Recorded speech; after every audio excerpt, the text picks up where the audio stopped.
శ్రీ గురుభ్యో నమః. చాలామంది కామెంట్స్‌లో నన్ను అడుగుతున్నటువంటి ప్రశ్న ఆర్థిక సమస్యలున్నాయి, మానసిక సమస్యలున్నాయి, బాధగా వేదనతో ఉన్నదని. ఇవన్నీ గూడా ప్రారబ్ధం వల్ల వస్తాయండి.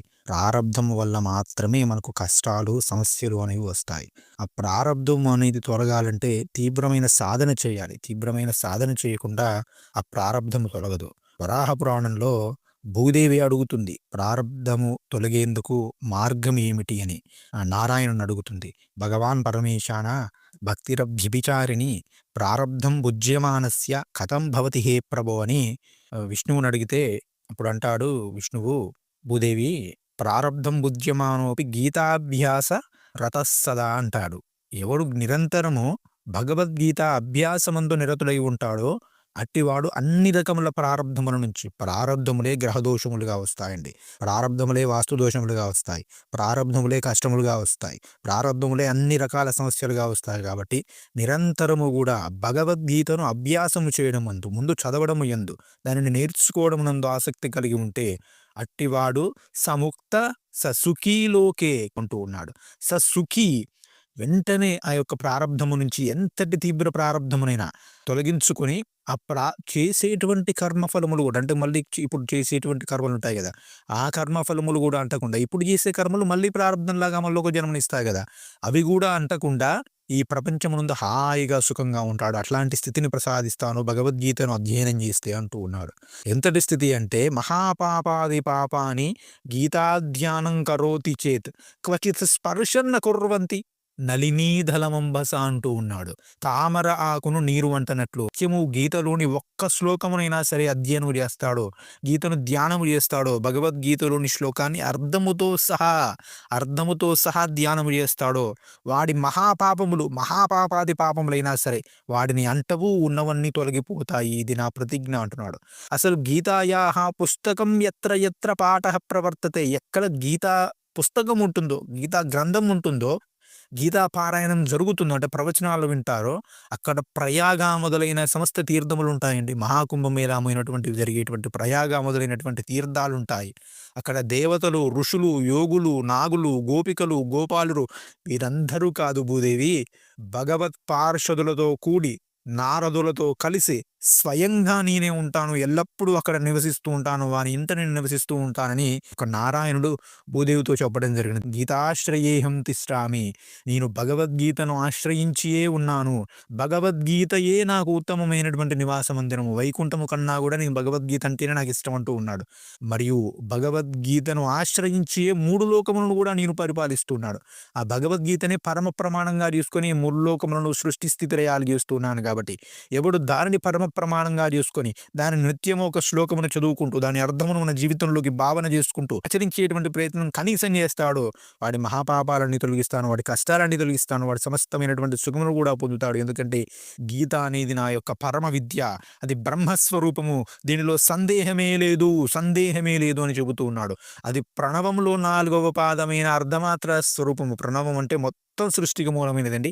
త్రిమూర్తుల కంటే కూడా మూలమైనది ప్రణవము, దానిలో కూడా మూలమైనది గీత అట. కాబట్టి అంతటి శక్తివంతమైనది, నిత్యమైనది, నాశరహితమైనది, అనిర్వచనీయమైనది. అసలు దాని శక్తిని నిర్వచించాలి అంటే ఎవ్వరి వల్ల కాదు. కాబట్టి ఆ యొక్క గీతా జ్ఞానమును ఎవరైతే ఆశ్రయించి ఉంటారో శీఘ్రముగా వారికి తత్వజ్ఞానమును కలిగించి వారి యొక్క సమస్త బాధ్యతను నేను తీసుకుంటాను. ఎవడు నిత్యము ఇక 18 అధ్యాయములు పఠిస్తాడో వాడికి మోక్షమునే ఇస్తాను అంటూ ఉన్నాడు. అంత చేతగాని వారు ఏం చేయాలి, సగమైన లేదా 9 అధ్యాయాలు చదవాలి. చదివితే ఏమవుతుందో తెలుసా అండి, గోదాన ఫలం వస్తుందటండి. అంత గొప్ప ఫలితాన్ని ఇస్తుందండి గీతా అధ్యయనము. అంతే, అది కూడా చేత కాదనుకోండి, కనీసం 6 అధ్యాయాలు చదవండి రోజు, గంగా స్నానం రోజు చేసినటువంటి ఫలితం వస్తుంది. అది కూడా కాలేదనుకోండి, 3 అధ్యాయాలు చదవండి, సోమయాగం చేసినటువంటి ఫలితం వస్తుంది. అది కూడా చేత కాలేదనుకోండి, ఒక అధ్యాయాన్ని చదవండి, రుద్రలోకాన్ని పొందుతారు. అది కూడా నా వల్ల కాదండి, రోజు ఒక అధ్యాయాన్ని కూడా చదవలేను అంటే 4వ భాగాన్ని 20 శ్లోకాలు ఉన్నాయనుకోండి, 15 శ్లోకాలు చదివారనుకోండి, అతడు మానవ జన్మను ఒక మన్వంతర కాలం ఎత్తుతాడు. ఇంత కూడా చదవలేనండి. నేను 15 శ్లోకాలు కూడా చదవలేనండి అంటే, ఒక 10 శ్లోకాలు గాని, 7 గాని, 5 గాని, 4 గాని, 3 గాని, 2 గాని, కనీసం ఒక్క శ్లోకమును భూదేవి. అది గూడా కాకపోతే అర్ధ శ్లోకమును, ఒక శ్లోకంలో సగభాగమును చదివినా చాలు భూదేవి.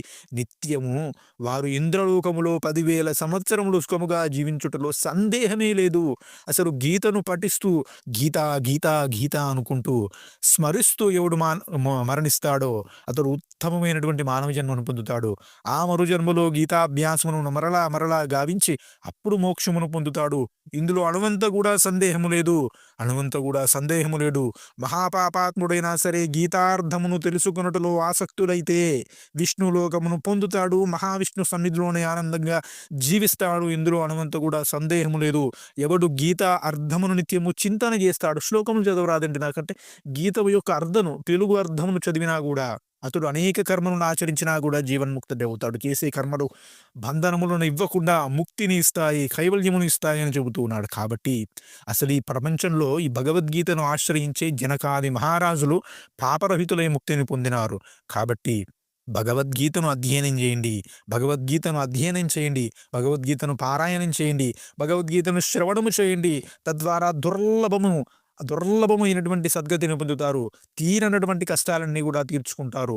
గ్రహదోషాలు, గృహదోషాలు, వాస్తుదోషాలు అన్నీ తొలగిపోతాయి. మానసిక దోషాలు, మానసిక ఆరోగ్యం మెరుగుపడుతుందండి. సైంటిస్టులు చెబుతున్నారండి షుగర్ వంటి వ్యాధులు తగ్గిపోతున్నాయని. అసలు మందు లేనటువంటి ఘోర వ్యాధులు కూడా భగవద్గీత అనేది ఔషధం కాబట్టి దీనిని చదవండి. దీనిని శ్రద్ధగా అధ్యయనం చేయండి. రోజు తెలుగు అర్థాన్నైనా చదవండి. కనీసం తెలుగు అర్థాన్నైనా చదవండి.